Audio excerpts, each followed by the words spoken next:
sveiki, sveikinamės iš MIDI, esame Seko biure, tai norėtume pirmiausia paprašyti jūsų prisistatyti ir papasakoti trumpai, kokias pareigas užėmate ir kaip jūsų atrodė kelias į šią poziciją. Tai aš esu Seko įmonės vadovas, pakankamai kaip senai dirbu įmonėje, taip jau galima skaičiuoti šiais laikais, gal tai netrodo labai didelis privalumas, bet man jis privalumas, aš čia dirbu virš 30 metų. Aišku, įvertinant įmonių kaitą, kadangi Seko, jinai yra realiai kaip įmonės vardas atsirado nuo 2011 metų, iki tol buvo Sintagma, Sigmanta, ta prasme, istorija yra daugiau negu 30, bet ta prasme, dabar mes visą laiką laikėme save kaip programinę įrangą kuriančią įmonę.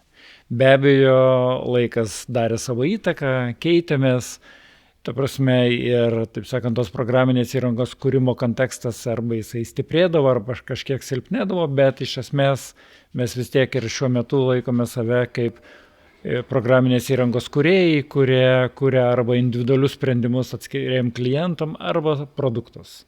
Ta prasme, ties to ir dirbom. Bendrai įmonėje turime dabar virš 250 žmonių, o kai aš atėjau į įmonę, mes buvom, 3.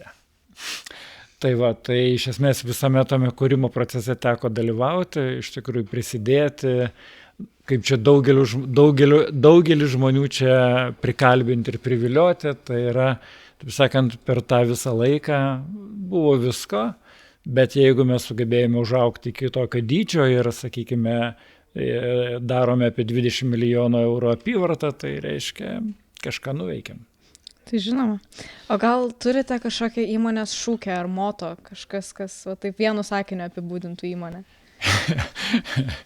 Aš sakyčiau, mes kažkokio tokio labai šūkio ar moto net nesame pasitvirtinę, bet aš sakyčiau, mes galėtumėm taip sakyti, kad mes kūrėjai. Kūrėjai. Labai gražu. O kokie dabar jūsų vykdomi projektai jums atrodo, kad yra aktualiausi? Projektų yra labai daug. Ta prasme, jeigu vertinti vienetus smulkius, tai bendroji sumoje mes turime, taip skaičiuojami metus virš 100 projektų. Bet aišku, yra vieni mažesni, kiti didesni. Ir šiuo metu yra, taip sakant, tam tikrai be projektų, kurie yra labai aktualūs. Ir viena iš tokių mūsų galbūt istoriškai pakankamai senai dirbamų veiklų yra dirbti kultūros srityje. Ir šiuo metu mes vykdome taip, sakykime, kodiniu pavadinimu e-kultūra projektą, kuris apima muziejus, archyvus, reiškia bibliotekas ir daugelį dar kitų kultūros srities partnerių. Ir, taip sakant, esame labai aktyvūs šitame darbe ir, sakykime, turime generuoti rezultatą jau artimiausių metų. Tai ir nacionalinė biblioteka yra to projekto kaip ir toks vedančioji įstaiga, tai jinai ruošia ir viešinimą ir pakankamai bus daug girdima ir žinoma apie visokio kultūrinio turinio atsiradimą, papildomo skaitmeninto reiškia, tokiai viešoji prieigoje ir internete. Tai čia toks vienas iš pakankamai aktyvių projektų. Nemažai mes dirbome, reiškia, su, sakykime, pavyzdžiui, migracijos departamentu ir darome sistemą susijusių su būtent migracijos klausimais, kas irgi yra pakankamai pastaruosius turbūt 3-4 metus didžiulė aktualija. Reiškia, ir tie procesai iš vienos pusės norisi juos kuo geriau valdyti, iš kitos pusės norisi turėti tokį efektyvumą. Tai iš tikrųjų prie to tenka ženkliai prisidėti. Dirbame šiuo metu dar su užimtumo tarnyba ir irgi yra baiginėjimas projektas ir ruošimas, kad, sakykime, šių metų galbūt antroje pusėje bus paleistas į viešumą ir toks Lietuvos, reiškia, įstaigos ir organizacijos pakankamai nemažai dirba tam, kad atnaujintų savo technologinę pusę ir iš tikrųjų, taip sakant, žengtų tą naują žingsnelį, sakykime, po kokių 20-30 metų kurtų sistemų į naują technologinį kontekstą, galbūt vartotojo sampratos pasikeitimą ir tam, kad galėtų būti taip produktyvus ir aktyvus. Ir be abejo, turime 2 tokias sritis, kur esame labai aktyvus ir vertiname gerai, tai dokumentų valdymo, reiškia, sistemas ir su tuo susiję dalykai ir Aišku, didžiausias, sakykime, mes turim pakankamai didelių klientų, reiškia, kurie dirba su mūsų produktu ir sprendimu, reiškia, ir ilgą laiką, bet, aišku, didžiausias yra, taip sakant, viešojo sektoriaus bendroji dokumentų valdymo sistema, kur realiai šiuo metu dirba apie 800 įstaigų su viena sistema bendraja. Reiškia, ir dar mes labai vertinam bendrą darbą su draudimo sektoriumi. Tai yra čia toks privatus, turime irgi gana ilgą istoriją, virš 30 metų, galbūt ne visi sprendimai, bet, sakykime, su vienais klientais ilgiau, su kitais trumpiau, bet dirbame tiek gyvybės, tiek negyvybės draudime ir padedame valdyti tą informaciją, kuri susijusi su mūsų draudimo, sakykime, paslaugomis, kuriomis naudojamės kiekvienas iš mūsų. Kaip aš sakau, kad jeigu draudžiate savo transporto priemonę civilinės atsakomybės draudimu, žinokite, kad ten praeina mūsų sprendimas ir jūsų rizikingumas ir tame tarpe kaina priklauso nuo to, kokie ten duomenys nugulė. Taip, tai iš to taip pat žinome, kad jūs esate labai socialiai aktyvi įmonė, tai skiriate ir paramai, ir labdarai daug laiko, ir lėšų galbūt, tai kodėl jūsų įmonei tai yra svarbu? Mes galvojame, kad iš tiesų, kaip čia pasakyti, tu turi būti socialiai aktyvus, nes ir prisidėti prie tokio bendro gerovės kūrimo. Ta prasme, tu negali vien tik tais, taip sakant, gyventi iš to, kad tu kažką gauni, tu kažką ir duodi, kažką prasiplėti ir iš esmės, kaip čia sakyčiau, nuo tokios veiklos mes tampam geresni. Aš turiu minti ne tik įmonę, bet ir darbuotojus. Tai yra, mes ir darbuotojus skatiname dalyvauti vienokios ar kitokiose akcijose ir per įmonę, ir individualiai. Nes manome, kad tai iš tikrųjų yra svarbu tam, kad prisidėtų, ar tai būtų rėmimai susiję su vaikais, ar tai būtų rėmimai susiję, kaip šiuo atveju, su ten gynyba arba karu Ukrainoje. Tai prasme, tie dalykai yra svarbus grinai tam, kad mes nežvelgtume vien tik tai į šią dieną, žiūrėtume į visą aplinką ir tą gerumo kontekstą iš tikrųjų plėstume ir įtrauktume ne tik save, bet ir kitus. Taip, tai, gal pereinant labiau prie pačios tos praktiškiausios įmonės dalies, tai kokie jūsų biuro didžiausi privalumai, kaip manote? Matome, kad labai gražus, tai pačio ofiso. Mes manome, kad jis yra modernus, yra šiuolaikiškas, taip sakant, galima iš tikrųjų atrasti kiekvienam savo vietą, reiškia tą, kurioje jausis geriausia ir būsi produktyviausias. Mes pabandėme iš tikrųjų biure pasidaryti, kaip aš sakyčiau, tokią šiek tiek miksą tarp to, kad yra atviros erdvės, bet jos nėra per didelės. Ta prasme, kad mes galėtumėm iš tikrųjų išlaikyti kažkokį tokį iš dalies privatumo konteksto, bet ir neužsidaryti visiškai.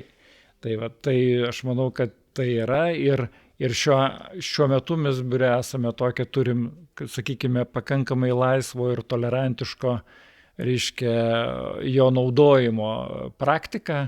Tai yra determinuotų vietų, darbo vietų nėra tiek daug, mes leidžiame dinamiškai iš tikrųjų judėti ir vertiname, kad, aišku, mes toleruojame tą miksuotą nuotolinį ir biuro darbą, tai tas mums yra pakankamai stipri aktualija.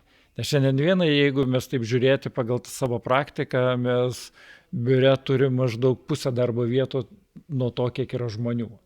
Reiškia toks ir dar nebuvo, kad pritrūktų, taip sakyčiau, kasdienybės prasme, bet aišku, yra metuose keletos dienų, kai susirenka daugiau žmonių, bet tai čia, sakykime, tai žiūrim daugiau kaip į šventę, negu kaip į didelį darbą. Reiškia, bet visumoje, sakyčiau, toks biuras yra pakankamai geras. Tai yra, mes neturime galbūt labai daug erdvių tokio poilsio konteksto, reiškia, jų yra, mes turim, kaip vadinam, virtuvėlę, turime ten stalo futbolo, dar vienokias ar kitokias erdvės, bet jų nėra daug, vis tiek daugiau yra orientuota į darbinę aplinką ir tai, ką mes galime čia nuveikti. Ir norim, kad visi, kurie ateina į biurą, jie generuotų kaip komandos tokią papildomą kūrybinę pridėtinę vertę, kuri gimsta ne vienoje galvoje, o komandoje. Tai tuomet klausimas, kokiu įprastai šiaip ieškote darbuotojų, ką vertinate darbuotojų? Arba gal net kokių šiuo metu ieškote žmonių? Paprastai mes ieškome tokių, taip sakant, tam tikros kompetencijos. Be abejo, kai konkrečiai žiūrime į vienokius ar kitokius dalykus, tai mes vertiname labiau per kompetenciją, bet iš esmės taip pasižiūrime visą bendrą ir socialinį, sakykime, kontekstą ir tą lūkesčio kontekstą arba, sakykime, ta žmogaus mintis apie tai, į kuris kreipia savo dėmesį ir ko siekia ateityje. Tai iš esmės mes realiai žiūrim per tą prizmę, kad iš tikrųjų darbuotojai norėtų būti komandose, nes vis tiek mūsų praktiškai visi projektai yra komandiniai ir čia nėra tokio dalyko, kur galėtum ateiti ir vienas visą laiką viską daryti. Ta prasme, praktiškai dirbi bendram kontekste. Reiškia, tu turi dalyvauti komandai, būti socialus ir, sakykime, ir produktyvus, tai yra vertinti savo atsakomybę prieš komandą, prieš klientą, sakykime, ir žvelgti savo kompetenciją kaip į labai svarbų elementą.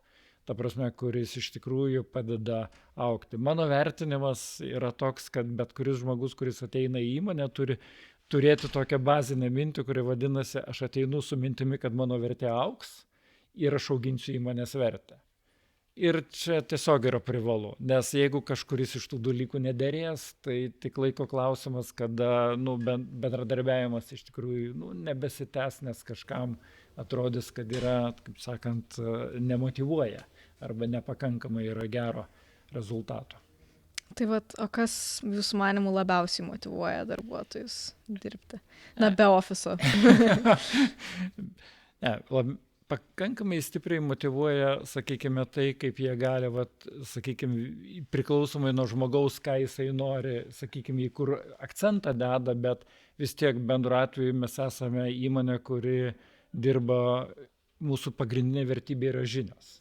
Taip sakant, bet kuriuo atveju. Ir nepaisant to, sakykime, technologinio progreso, kuris dabar vyksta ir ten dirbtinio intelekto atėjusi, vis tiek šiandien dienai reikėtų vertinti, kad žmonių žinios yra labai svarbi vertė. Reiškia, ir kiekvienas turėtų kreipti dėmesį iš tikrųjų į tą dalyką ir augintis tai. Tai aš vertinu, kad iš tikrųjų ta motyvacija realiai ir susiveda į tai, kiek tu gali kurti savo vertės žinių kontekste, tai yra stiprinti jas, didinti, plėsti, įvairovę turėti. Reiškia tiek tas kūrybinis elementas, kad tu visą laiką jauti, kad kažką pridedi naujo, lyginant su tuo, ką prieš tai darei. Tai sakyčiau, tie du dalykai, tas kūrybinis kontekstas ir tas žinių, sakykime, brandos kūrimas ir vertės didinimas, jisai tokie yra du pagrindiniai dalykai, kurie motyvuoja. Aišku, yra dar tokių kaip gera komanda, geras sutarimas, įdomi, sakykime, kažkokia veikla, nes mes kuriam programinį įrangą kažkokiai sričiai. Tai įdomi sritis, vieniems galbūt yra kultūra, kitiems yra kažkokie procesai, tretiems yra, reiškia, galbūt, sakykime, švietimas ar panašiai, ir pagal tas sritis, reiškia, iš esmės tojus. Bet giluminė prasme, tai aišku, vis tiek yra žinios ir kūryba, į ką mes esame orientuoti. Ir aš šiandienai vertinu, kad visose pozicijose, aš pats žiūriu į tai, kad noriu prisidėti tų kūrybinių aspektų, nepriklausom nuo to, kad esu vadovas, ir kiekvienas, ar būtų analitikas, ar būtų programuotojas, ar būtų testuotojas, visi turi jausti tą kūrybinį kontekstą, kad jie nuo savęs kažką įdeda į tuos darbus, į tuos dalykus, ties kuriais mes visi dirbame kaip įmonė. Na ir tada galbūt yra kažkokių planų lysti į naują sritį, kažkokie įmonės tikslai, ką dar pasiekti?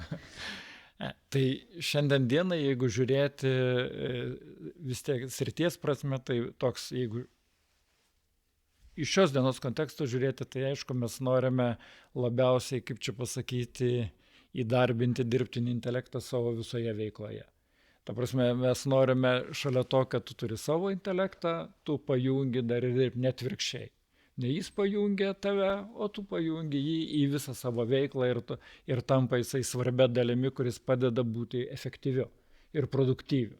Tai čia toks yra iš šios dienos konteksto, sakykime taip, ir mes vertinam, kad praktiškai visi įmonės darbuotojai, nu, jeigu ne 100%, tai netoli to, jie turėtų su tuo susiliesti, taip sakant, vienaip ar kitaip panaudoti ir panašiai, nes čia vis dėlto yra, taip sakant, yra atsiradęs greitas būdas, taip sakant, generuoti žinias. Žymiai greičiau negu, sakykime, galima buvo prieš tai, negu ten prieš tuo laiku, kai aš baigiau universiteto, būdas generuoti žinias buvo sėdėjimas bibliotekos skaitykloje. tai šiandien mes, jeigu ten prieš 20 metų gal buvo internetas, tas būdas, kuris, generuodavo žinias su tam tikrų greičiu, tai šiandieninis būdas greičio prasme yra nesulyginamas. Čia, kaip aš sakau, dabar visiems reikės pasitikrinti ir spėjom. Tai va, tikslas yra, kad visi spėtume, taip sakant, tau savo kontakte, taptume produktyvesni ir iš tikrųjų jaustume, kad čia turim naują dalyką, kuris dar mums padeda būti ten geresniais, kūrybiškesniais ir, sakykime, sveikesniais. Na ir to kokį trumpą palinkėjimą studentam ar kažkokį pastumėjimą. Jo, tai jeigu kalbėti apie matematikos ir informatikos fakulteto studentus, tai iš tikrųjų čia gal neišskiriant ten, sakykime, tų sričių, tai aš palinkėčiau iš tiesų, taip sakant, kadangi jie nuėjo į tokią dalį, kur tikrai, kaip čia, einant tuo keliu, kuriame yra mokomasi, tai jie visą savo vertę turėtų statyti ant žinių.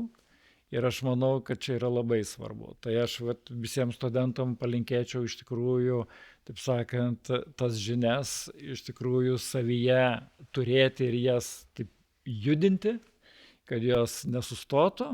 Iš tikrųjų noriu palinkėti, kad visi taptų kūrėjais ir iš tikrųjų tą jaustų, kad jie neša dar nuo savęs kažką ir nesvarbu į tos, sakykime, informacijos klodus, kurie egzistuoja dabar pasaulyje.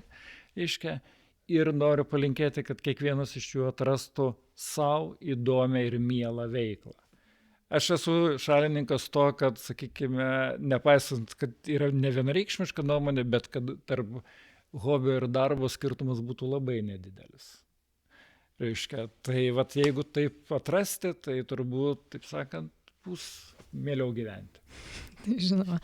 Tai mes tiek šiandien tada turėsim klausimų. Labai dėkui Jums už atsakymus ir laiką. Gerai, ačiū Jums. Ačiū.